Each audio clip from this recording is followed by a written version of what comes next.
இணையதள நண்பர்கள் அனைவருக்கும் பொங்கல் திருநாள் நல்வாழ்த்துக்களை கூறிக்கொள்கிறேன். இந்த நாளிலும் பொங்கல் பண்டிகை கொண்டாடுதல் குறித்த ஒரு விசேஷித்த செய்தியை சுருக்கமாக நான் உங்களுக்கு வழங்குகிறேன். இறுதி வரையிலும் ஸ்கிப் பண்ணாமல் கேளுங்கள், அது உங்களுக்கு மிகவும் பிரயோஜனமாயிருக்கும். இதுவரையிலும் எங்களுடைய சேனலை நீங்கள் சப்ஸ்கிரைப் பண்ணாமல் இருந்தால் சப்ஸ்கிரைப் பண்ணுங்கள், லைக் பண்ணுங்கள், மற்றவர்களுக்கும் எங்களுடைய பகிர்வுகளை நீங்கள் பகிருங்கள். மறுபடியுமாக உங்கள் அனைவருக்கும் தைத்திருநாள் பொங்கல் நன்னாள் நல்வாழ்த்துக்களை மகிழ்வுடன் கூறிக்கொள்கிறேன். பொங்கல் பண்டிகை எவ்வாறு உருவானதென்று அலசி ஆராய்ந்து அதற்கு மத சாயம் பூசி சொந்தம் கொண்டாடாமல் பொதுவான ஓர் பண்டிகையாகவே அனைத்து மக்களும் அனுசரிக்க வேண்டும் என்பதே என்னுடைய விருப்பம். இந்த பொங்கல் பண்டிகை தென் மாநிலங்களிலும் வட மாநிலங்களிலும் அவரவர்களுடைய கலாச்சாரப்படியும் அவரவர்களுடைய பாரம்பரியப்படியும் பல்வேறு பெயர்களில் அவை கொண்டாடப்படுகின்றன. ஆனால் அவர்கள் ஒவ்வொருவருடைய வழிபாட்டு முறையும் நமக்கு ஒரே ஒரு கருத்தை தான் வெளிப்படுத்துகிறது. அது என்னவென்றால் அறுவடை பண்டிகை, ஹார்வெஸ்ட் ஃபெஸ்டிவல் என்பதைத்தான் இந்த பொங்கல் பண்டிகை நமக்கு உணர்த்துகிறது. நான் சிறுவனாக விவரம் அறிந்த காலம் முதற்கொண்டு என்னுடைய தாயார் பொங்கல் பண்டிகை என்று பொங்கல் வைத்து எங்களுக்கெல்லாம் பரிமாறியதை நான் நினைவு கூறுகிறேன். அதை போலவே இப்பொழுது என்னுடைய மனைவியும் எங்கள் வீட்டின் முன்பாக அருமையாக மண்பானையில் பொங்கல் வைத்து எங்களை போஷிப்பதை நாங்கள் மிகுந்த மகிழ்வுடன் அனுபவித்து கொண்டிருக்கிறோம். பொங்கல் பண்டிகை என்பது என்னை பொறுத்த மட்டில் இந்த பொங்கல் பண்டிகையை மதத்தோடு இணைத்து ஆய்வது அபத்தமானது என்றுதான் நான் சொல்லுவேன்.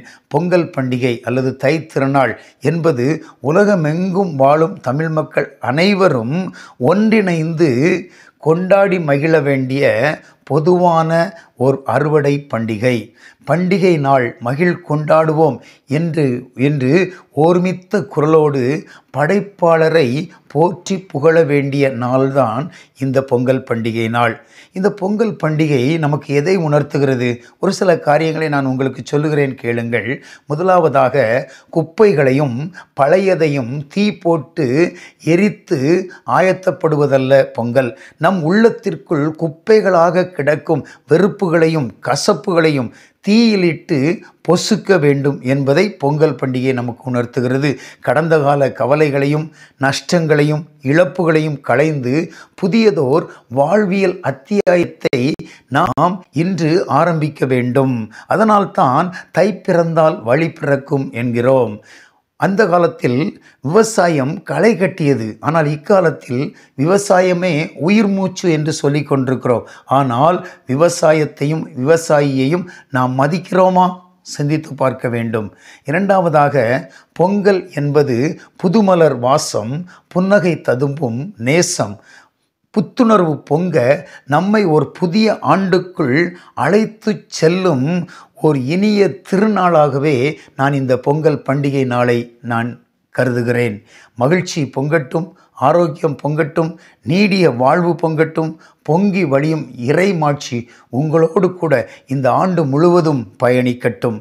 மூன்றாவதாக, பொங்கல் நமக்கு உணர்த்துவது ஒரு உழவன் சேற்றில் கால் வைத்தால்தான் நாம் சோற்றில் கை வைக்க முடியும் என்பதை நமக்கு உணர்த்துவதுதான் இந்த பொங்கல் பண்டிகை.